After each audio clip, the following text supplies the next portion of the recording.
Welcome to the Encore Audio Archives YouTube channel. I'm Taper Dave, and this is my channel. I've uploaded hundreds of talks here that I've recorded at meetings in West LA, and I've also recorded conventions starting in 2013. I've got a bunch of those up. And Walt and Mary Murray, the original owners of Encore Audio Archives, started the company in the 80s, and Walt recorded Joe and Charlie's and a bunch of stuff down in Vista, California. My sobriety date is June 20th of 1994.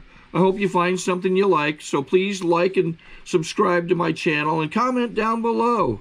If you want to hear something that I don't have or that you don't see, I'll see that I get it. Anyways, take care and have a great day if you want to. Good morning. My name's Paul, and I'm a full-blown alcoholic, as a matter of fact. And I have a incurable terminal disease, and yet I haven't even had a drink for some time now. In fact, I'm in my 30th year.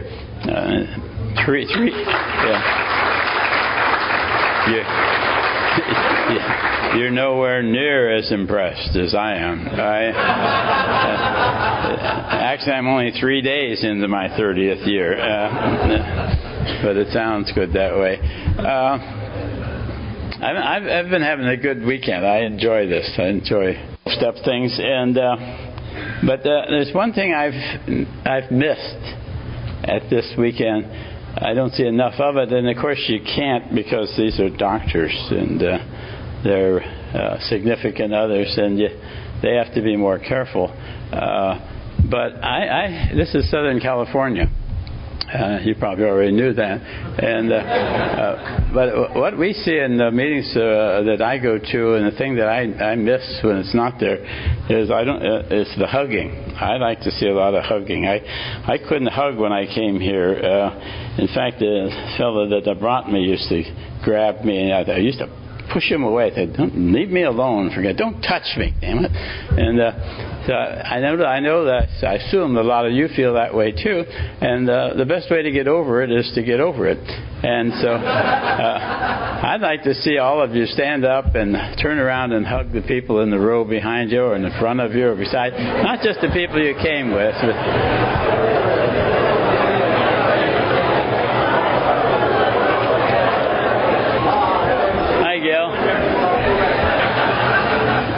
Thank you.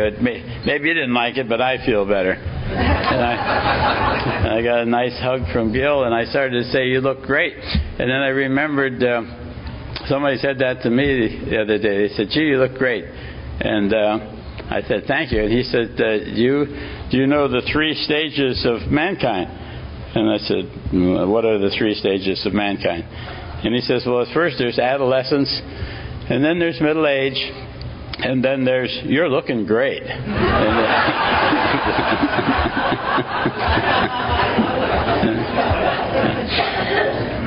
Anyhow, one of the things I like about the meetings this morning is it's a meeting, but it's also the steps, and I think that combination is extremely important. That we have both the steps and the meetings. I see people saying sober with meetings alone, with just the meetings without the steps, and I've seen people have beautiful sobriety with just the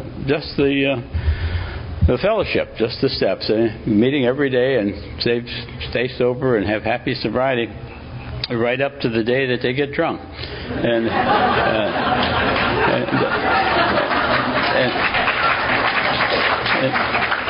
then they're so amazed that they got drunk. And in fact, I see people come in and go out and come in and go out and come in and go out. And I said, "This time when you come in, why don't you try to hurry up and do the steps before you take your next drink? Maybe you'll never have to take it." I hate to have anybody walk up behind me when I can't.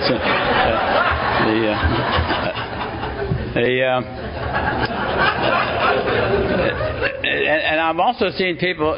We see it all the time. People who come in and go to meetings and get enough meetings, and meetings keep them sober long enough that they actually can take the steps and do the steps. And after they do the steps for a number of years, then they decide they don't need the meetings anymore and drift away from the meetings. And And we see people have what's called slips after 5, 10, 15, 20, 25, 30, even 30 years. And so it takes both, as far as I can see. You need both the steps and the meetings. And I hope I never forget that and remember to keep it that way. I don't want to have a slip. I've never had a slip. From what I've seen, that looks like a hard way to go. Getting sober, getting drunk, getting sober, getting sober. I've never done that. I found an easier, softer way to do it, and that was to just keep on drinking between meetings. I drank and went to meetings for 7 months, and it was after 7 months to come to these meetings that I actually turned into an alcoholic. Yourself. I wasn't an alcoholic. I wasn't an alcoholic when I came here. I drank. Everybody drinks. We live in a drinking society. I mean, you can't be a doctor and not drink. You can't go to social functions. You have to go to social functions. And how else would you get referrals, for heaven's sakes? And I remember one time that I had quit, and I really was glad that I had quit. Felt good to have quit.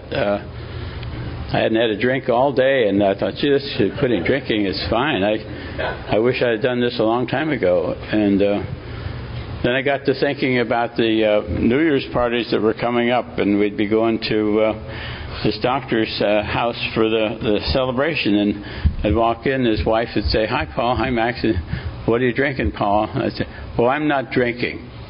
I was thinking, what a downer that would be on her party. I mean, everybody else would suddenly become very conscious of whether or not they were drinking, and it would. So I just drink beer. I just drink beer, and in fact, I used to quit every morning for a while. I would wake up in the morning and think, "My God, I did it again. I did it again. I did it again.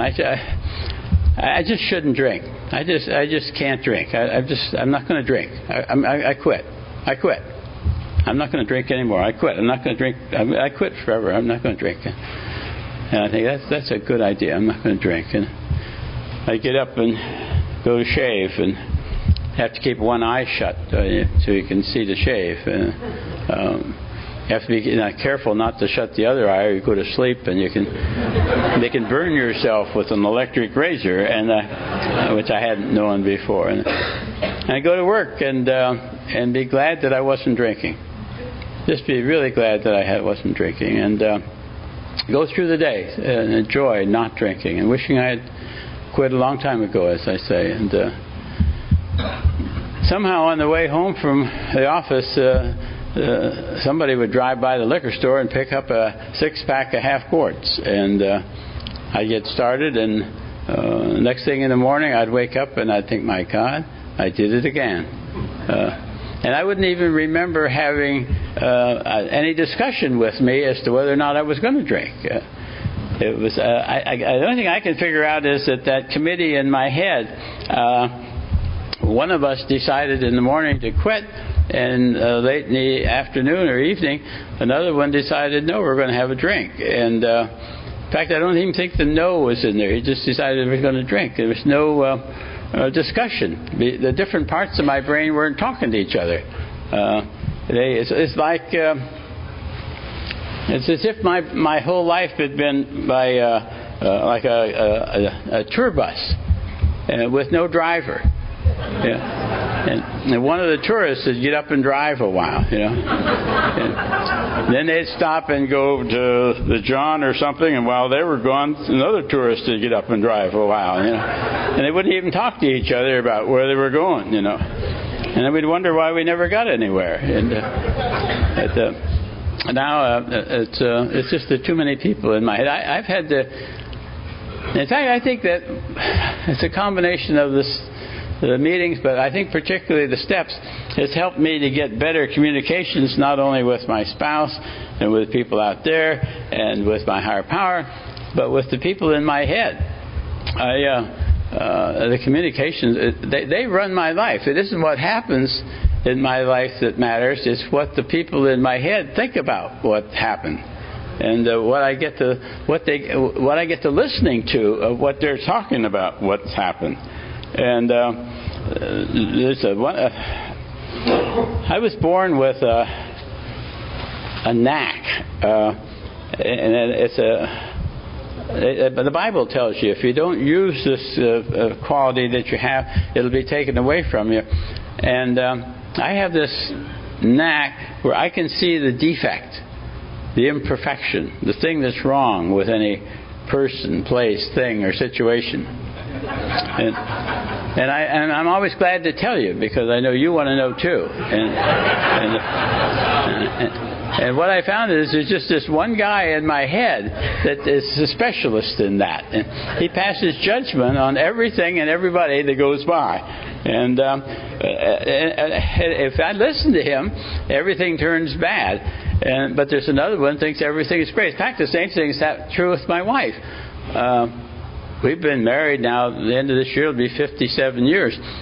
And we've known each other for over 70 years. And in fact, that's how I got to be an alcoholic. No, as a matter of fact, what it was is, when I was 4 years old, my father gave up his job as a druggist in Canton, Ohio, and he bought a house drugstore combination in Alliance, Ohio, which meant I literally grew up in a drugstore. The home was right above the drugstore, and we all had to work in the store. And that was the beginning of my life of better living through chemistry. But next door to the drugstore is where Grandma Genslein was raising her orphan granddaughter. And she not only was raising their orphan granddaughter, but she was raising two sons, the Genslein boys. They were alcoholics. And they were always in the Alliance Review as getting put in jail again for common drunk.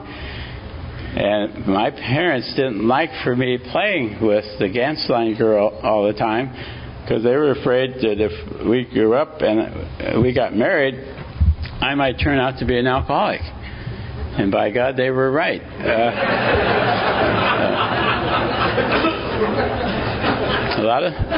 It's really not very funny. It's a sad story. A lot of people don't know how they got to be an alcoholic. And I'm an alcoholic by marriage.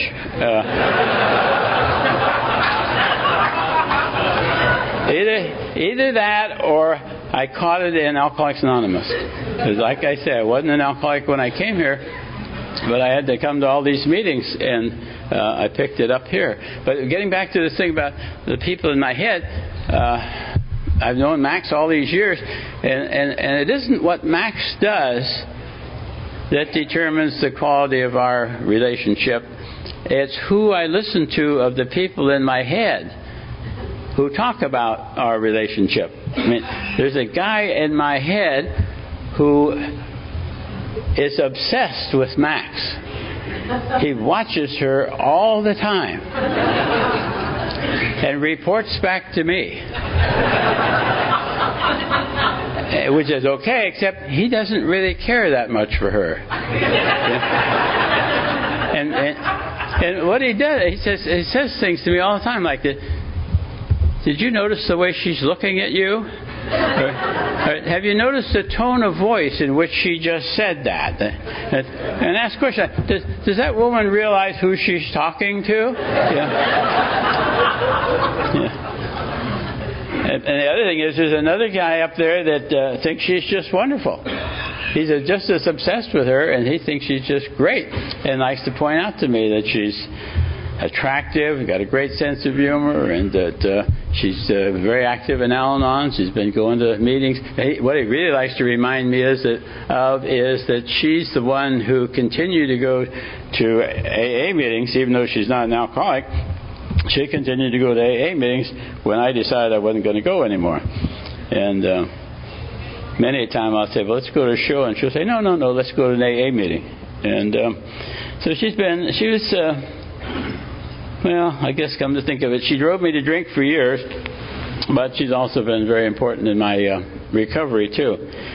So I guess I'll keep her around a little longer. Anyhow, I'm supposed to talk about the steps, aren't I?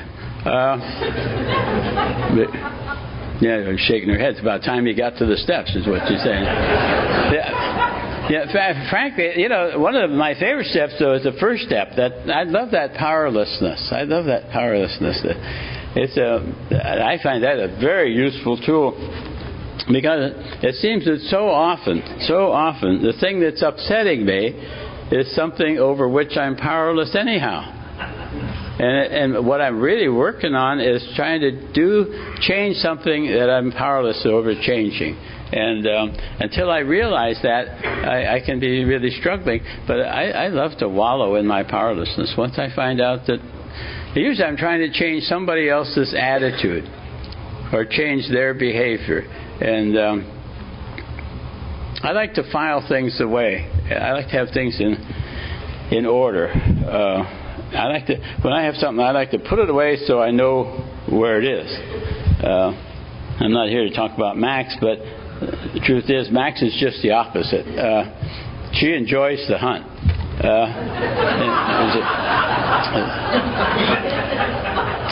She's always going to put it away later. And later hasn't arrived in the 57 years, and I don't know if it ever will.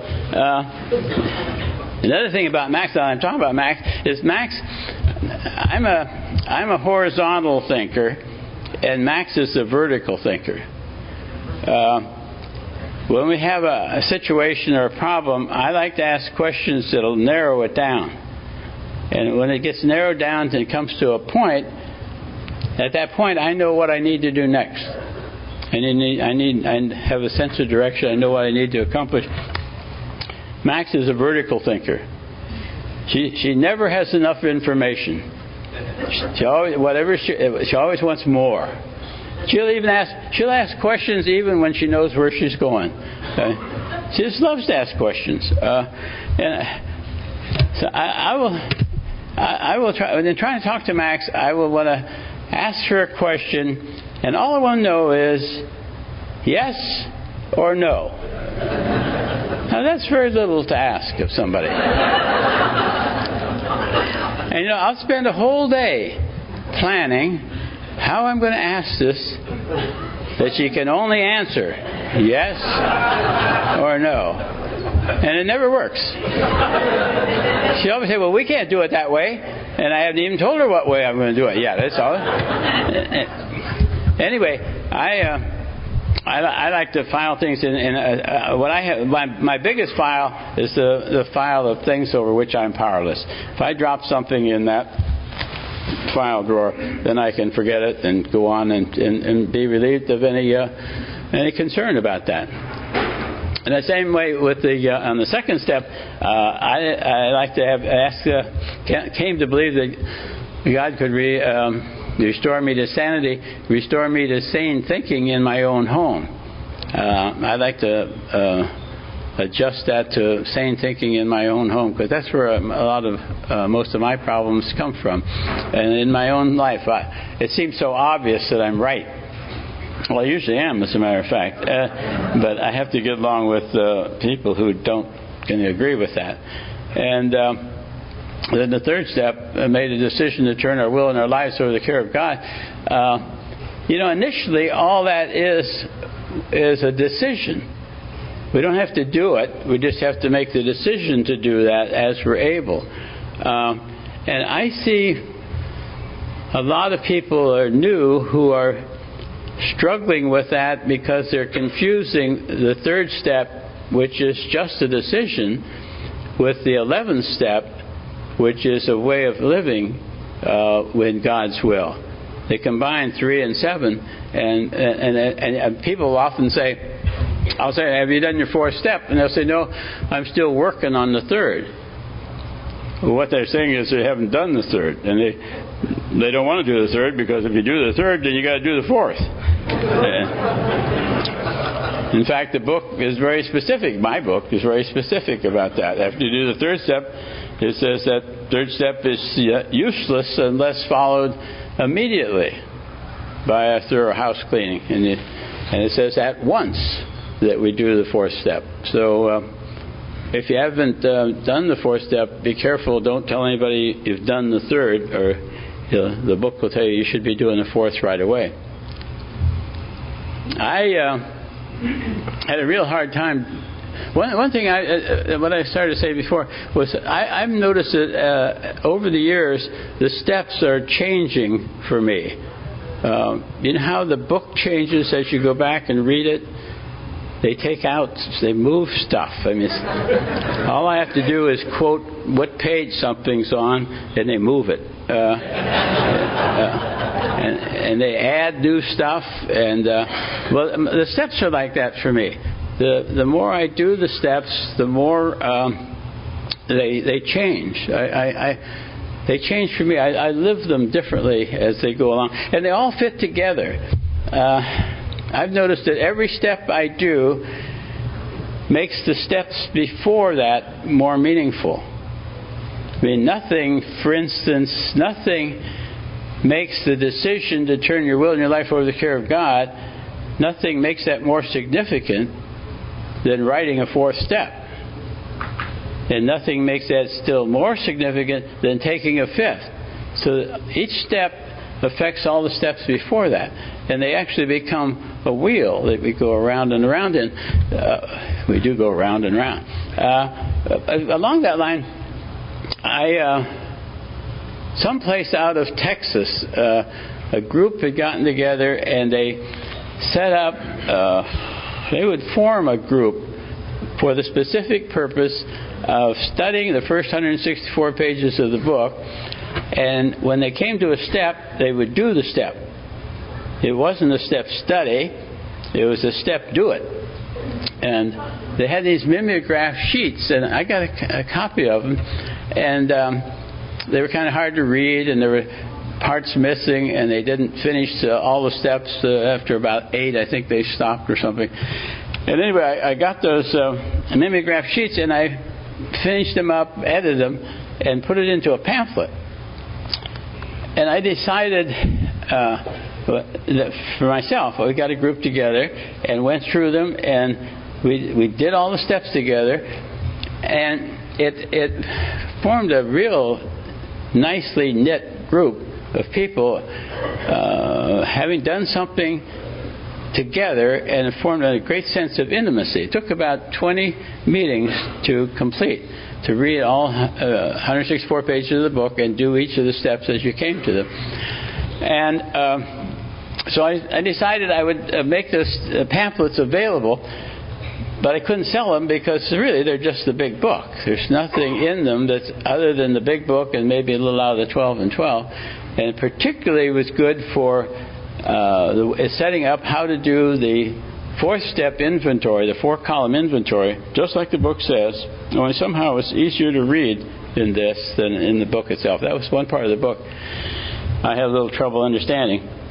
But anyway, I decided to make it available and just give it away and let people donate for it. And it's worked out fine. The donations take care of printing it up, and I've printed up 17,000 of them so far. And I put a box of them in the bookstore, Serenity Shop. And anybody that wants any, pick them up. And on the back it tells you how to get more of them if you want them and that. And if you haven't, I was going to say if you haven't done the fourth and fifth step, or you haven't done the steps, I would highly recommend you do it. But I would also say if you haven't redone the steps in the last maybe 5 years, you might want to do it. I say that only because that's what I've done. Not by design, but just by accident or something. About every 5 years, I have redone all 12 steps to the best of my ability with one of these groups. And every time I've done it, I've moved to a new plateau in my sobriety. Remember how it was the first time you did it? I've had that same effect each time. And so they're available if anybody wants to use them. And I guess that's the end of that commercial. Going back to the fourth step, I had a real hard time doing the fourth step. I felt I had been to confession millions of times, it seemed, and so why would I need to write it out, for God's sake? I never wrote it out when I went to confession. And besides, if I wrote it out, my wife or kids might find it. And so I couldn't have it around the house. And I thought, well, okay, I'll write it out, but I'll keep it with me. And then I thought, yeah, but I might have an auto accident, and then that stupid nurse at the emergency room would read the damn thing. So I couldn't do that. So I thought, okay, I'll write it in code. And so I can't read code, but I can write code. So I wrote it out in code. And then I had a really difficult time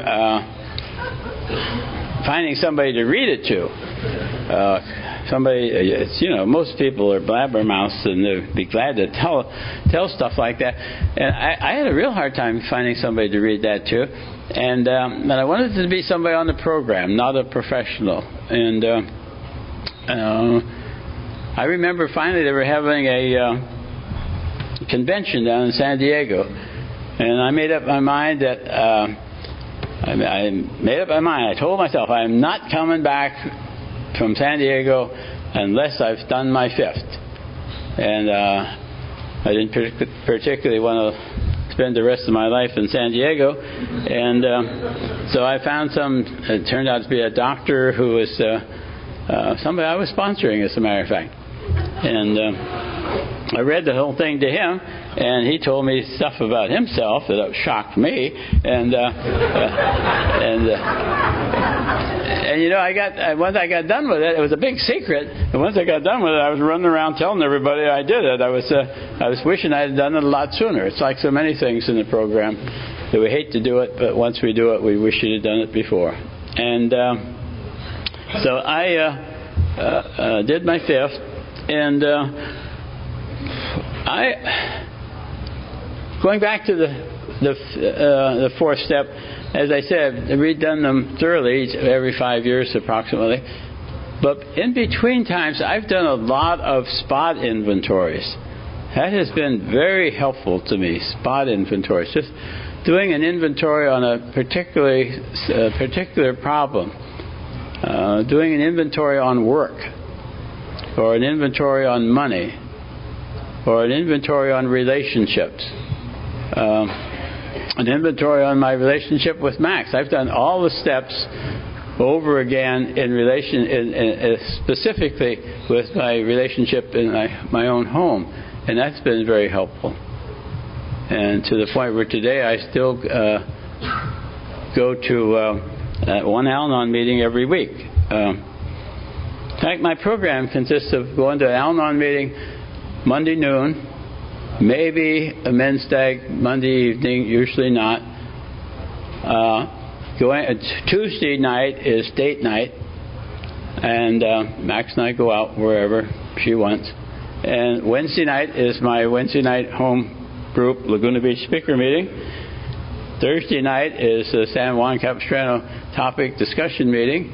And Friday, Saturday, and Sunday are either meetings locally I'm either going to or talking to, or we go someplace to talk. And so I get in 4 to 5 meetings a week, and love it. And but what I started to say was, the spot inventories have been very helpful to me, and a modification of that is automatic writing. I've got a lot of benefit out of automatic writing.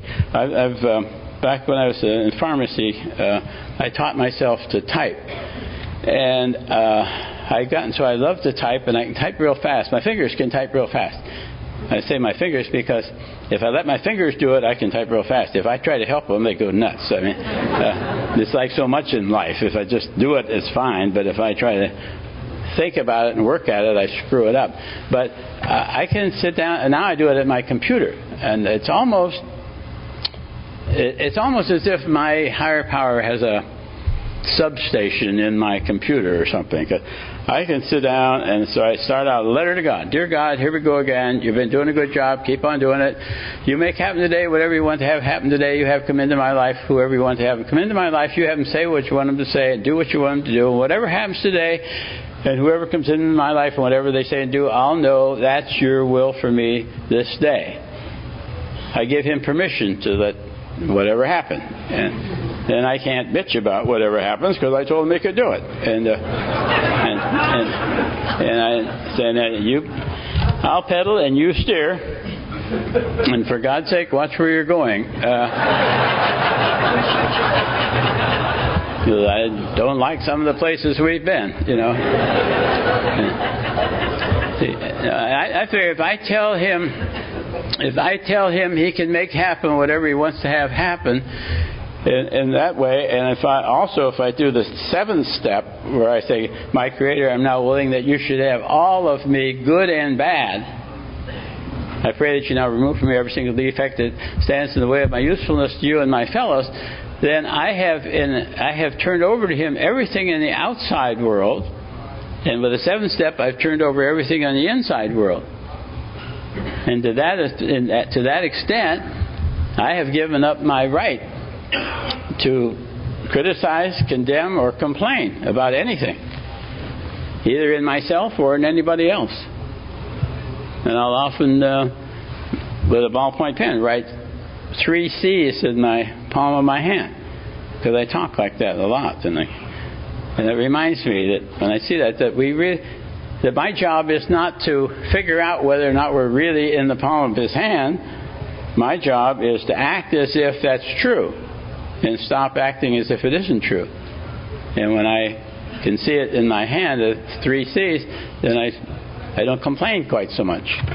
And it works out well. But anyway, what I was saying about a problem, and I will start out with a problem, and I will explain to him. I'll write as fast as I can. Automatically, no concern about punctuation or spelling or anything like that. I'm not going to read it again, and nobody else is going to read it. But I put down all the facts I can about the problem, so that I know that he knows everything about the problem. Because so often it's difficult to deal with his way of dealing with a problem if I don't think that he has all the facts. But once I've got it all down there, and I know that he knows all the facts, then I can... the thing that happens is, it's surprising how often it happens, that before I'm finished typing, some sort of an answer or an approach will come to me. It just happens again and again. And indeed, the oftener I do that, the more often and the more readily answers come. They just come out of describing the problem, and the answer comes. It's a way I find of getting the intuitive answers to problems. What is that? Bottom of page 86, top of 87. When faced with a problem, we relax and take it easy. But first we have to know that he knows. They'll probably move that now that I mentioned what pages it was in. I'm that powerful. Anyhow, that's what I do with the 4th step. And the 5th steps, I've taken them with people I sponsor. Took one with Chuck one day. That was a delightful experience. The 5th step is a delightful experience to have experienced once it's over. It's not easy to do at the time. It's in fact, we had an old dog, Lily, one of our 2 Alla dogs. She got blind and deaf, and just last week we had to make the decision to put her to sleep. And it was a very difficult decision to make, but it's been an easy decision to live with after it's been made. And so much of the stuff in the program is like that. And I think that's about everything on the 4th and 5th step that comes to... It is everything on the 4th and 5th step that comes to mind. I have, in thinking about giving this talk on these steps, I had a lot of random thoughts. And I thought I should make some notes. But whenever I do that, then I get into the business of like I'm teaching, and I get really uncomfortable with that. And I knew that when I didn't make notes, that I wouldn't remember the things I wanted to say while I'm here, but I'll think of them later today. And over the next 24 hours, I'll have some really, it's your loss. I'll think of it later.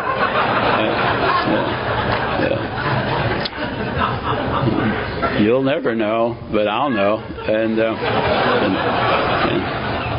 And I'm more interested in my sobriety than yours, but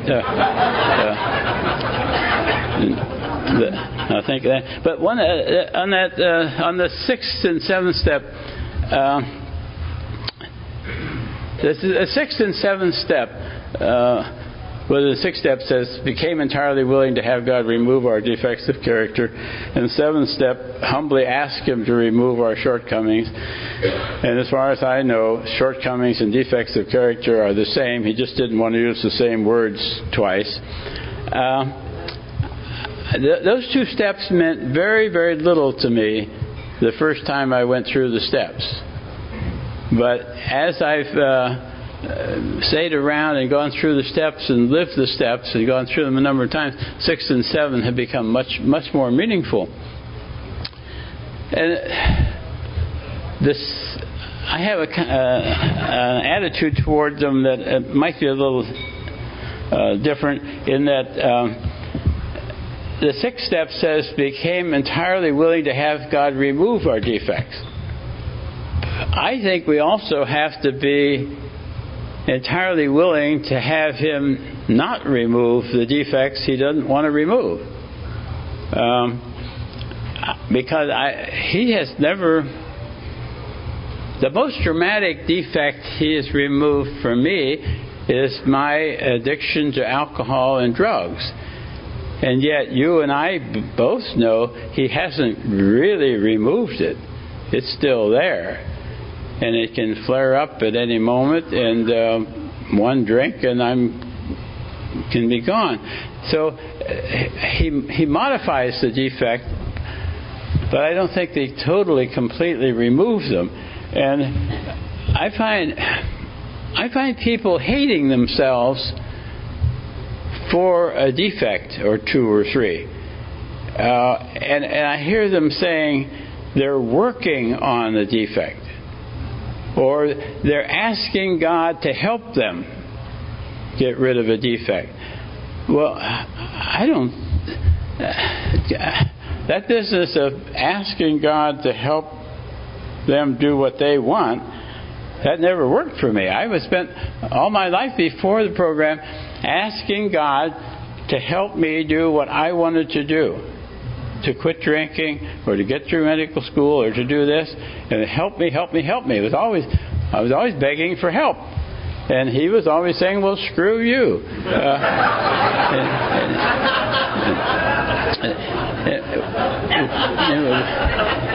What I found out was that He is not willing to help me. He's not willing to help me do my will, but He's very willing to have me help Him do His will. But if it's my idea, He's not going to help me. But if it's His idea, He's fine. Sure, come on. I'll be glad to take your help. And it's the same way with defects of character. We even say that in the seventh step. Please remove from me every single defect that stands in the way of my usefulness to you and my fellows, which implies that if it doesn't stand in the way, you may be stuck with it. And that's His choice. That's a big loophole. I mean, God doesn't need very big loopholes. He can get in anywhere. But that's a biggie. And so I think we have to be willing to have the defects He doesn't want to remove and live with them in spite of them, and be comfortable in spite of them, and not hate ourselves for having them, because it's not our choice. I mean, that's the way I see it, is that I've turned myself over to God, and I've told Him I keep telling Him to do a good job, but this is what He's done, and if you don't like the result, that's who you ought to complain to. Don't complain to me. Talk to Him. I think that's been an important concept for me, to stop hating myself. In fact, I see that a lot in so much of the focus on the program is to look at our defects, look at our faults, look at the people we need to make amends to, look at how we've been bad here and bad there. And the thing that the steps have helped me with is to get rid of it, to do the things I can about the things that have been bad, the things I've done in the past, to clean up the past, but then to like the final result. My higher power likes for me to like what he has done with what I've given him to work with. I think he likes for me to approve of his handiwork. I think he smiles on that. And I think I've noticed about that is, I don't think I noticed it. I think I read it someplace. Anything either that or heard it in AA. Any good idea I have, I either read or heard, but then I take it over as mine. But somebody said, and I've observed this, that you can't raise somebody else's self-esteem without also raising your own. You can't love someone else without being a more loving person. You can't hate somebody else without being a more hateful person. Which reminds me of something I just went through in the last 6 weeks or so. It has nothing to do with the steps I was talking about, except it had to do with resentments. I'm always looking for an easier, softer way to get rid of resentments. And Clint H. gave a weekend retreat for lawyers up in Oregon, and I knew some of the lawyers, so they sent me some of his tape. They sent me a copy of his tapes, and they were good. But when they got to the 8th step about dealing with resentments, I really listened to that. In fact, I listened to it several times until my machine got sick of playing it and ate it up.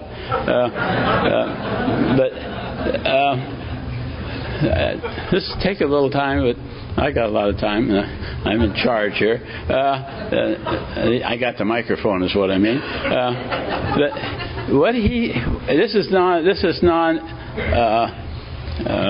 conference approved now. I mean, so maybe better turn the tape off. But what he was talking about, he was quoting Emmett Fox in the book Sermon on the Mount. And what Emmett Fox said, I went out and I couldn't find my copy, so I went out and bought another one. And Fox said that you should not say the Lord's Prayer beyond that point where it says, "Forgive us our trespasses, as we forgive those who trespass against us." Don't say that if you have any resentments that you haven't taken care of. Because you're asking God to treat you the way you're treating somebody else. You're telling them to. And he goes into a long detail about resentments and how risky and how dangerous they are, and how a resentment chains you, a spiritual chain to another person, that you become the jailer and they're the prisoner. But he makes out the fact that you're as much the prisoner as the prisoner, because you're attached to each other and inseparable. And he says that the basis of getting rid of a resentment is forgiveness.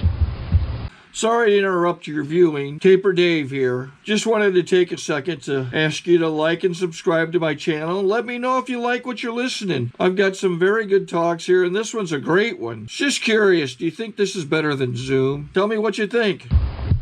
We have to forgive in order to get rid of the resentment. But an important point that I like is just like acceptance is not approval. He was saying that forgiveness is not liking. When you forgive somebody for whatever they've done, you don't then have to like that person, which makes it a lot simpler. I mean, you can forgive the SOB. He made quite a point of the fact. In fact, he says it's impossible to force yourself to like somebody you don't like. So you don't have to like them, but you do have to forgive them. And what I told you this is going to take a long time. But to finalize it, his way, this is the point I wanted to make, his way of dealing with the resentment. He said, get ready for it. Think about it. Think about it Pray about it. Get ready to forgive the person. Don't have to like him, but you have to forgive him.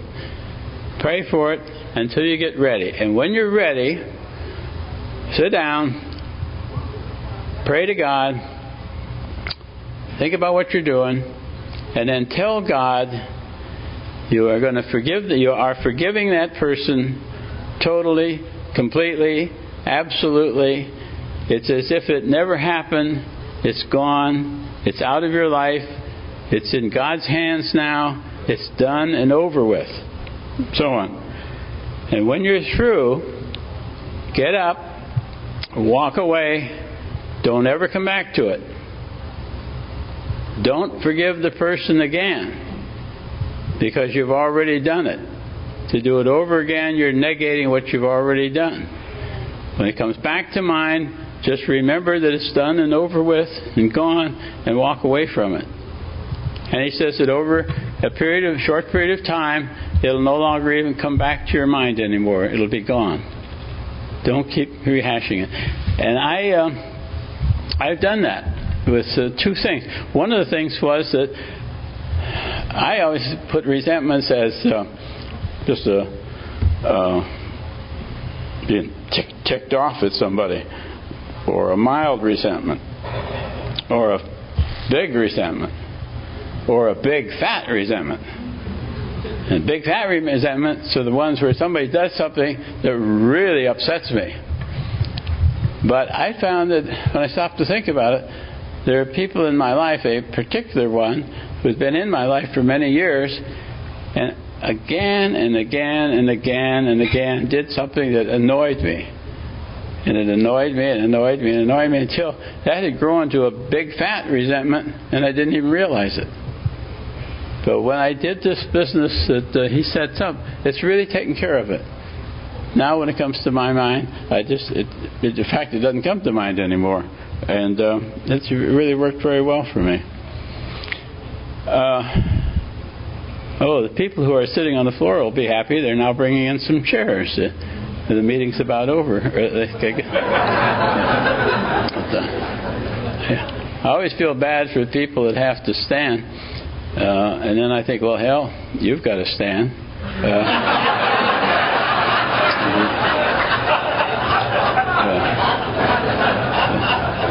I'm going to say one last thing.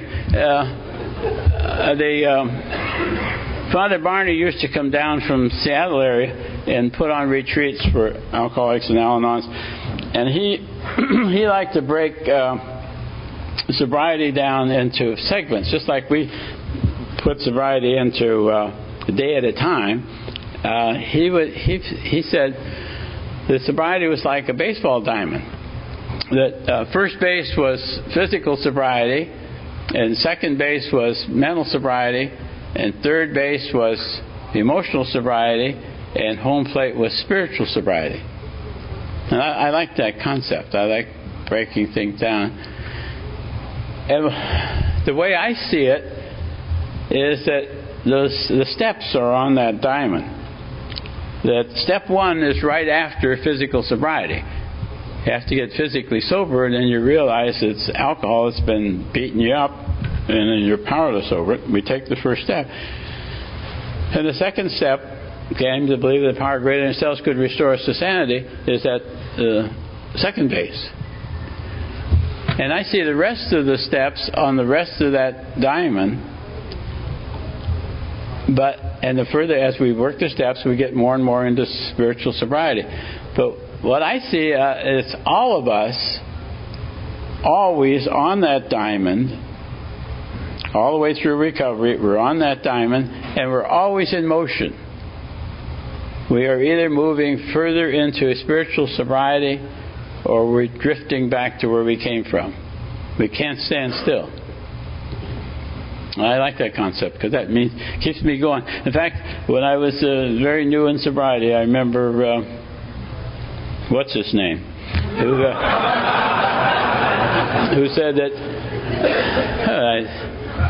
he's non-alcoholic and outstanding in New York at the university there. Anyway, he said that I have a disease and it's following me, and it'll always be there. And there's no way I can tell how far back it is. Yeah.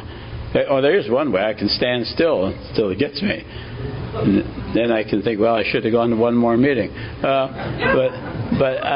I like that concept because it keeps me going. But what I've been focusing on currently now is the third base, emotional sobriety.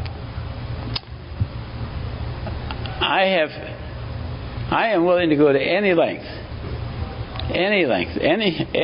at all. I'm willing to go to any length to maintain my physical sobriety. And the longer I'm sober, the greater lengths I'm willing to go to maintain my emotional sobriety. And for two reasons. One is that I feel that if I lose my emotional sobriety bad enough, long enough, I'm liable to say, what's the use, and take a drink. And the main thing is, if I allow other people to control my emotional sobriety, that means they can control my physical sobriety. And if I'm willing to go to any length to maintain my physical sobriety, that means I have to maintain my emotional sobriety. So I can't afford to let somebody else control how I feel. And I've become very conscious of that, to not allow somebody else's behavior to be more important to me than my emotional sobriety. And in fact, when I'm upset, one of the voices in my head will say, well, ask the question, well, is it really all that important? And I always say, of course it's important, for God's sake, you know. And then the little voice will say, well, is it worth getting drunk over? I said, hell no, nothing's worth getting drunk over, for God's sake. And then the little voice will say, well, if you're not going to reward yourself with a drink, why bother to be so upset?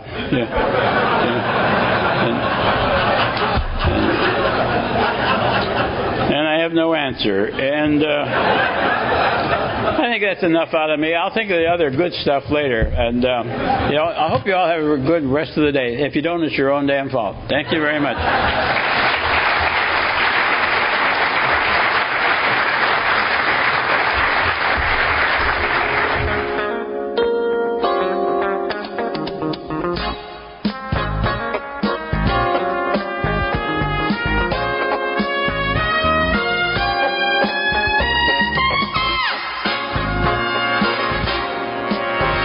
We hope you've enjoyed this recording. To obtain additional copies, receive a free catalog of AA and Al-Anon talks, or to find out about our tape and CD of the Month Club, call Encore Audio Archives at 1-800-878-1308, or visit our website at www.12steptapes.com.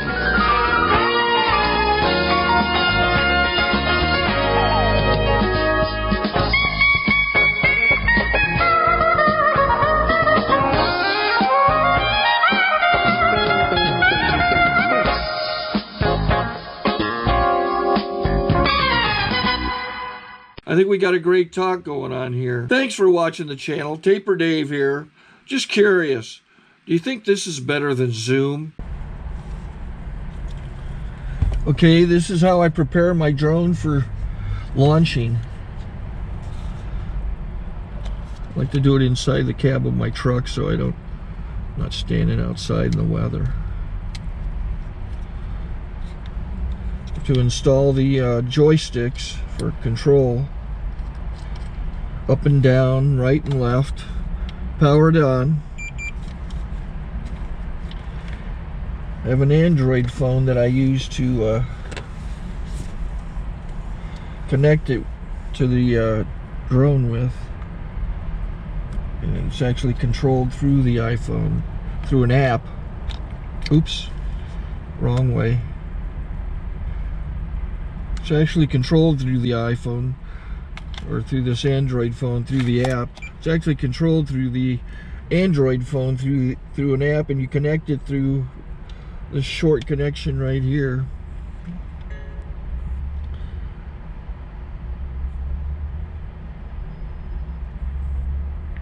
Remote control connected. Remote control's connected. So I pull out the drone.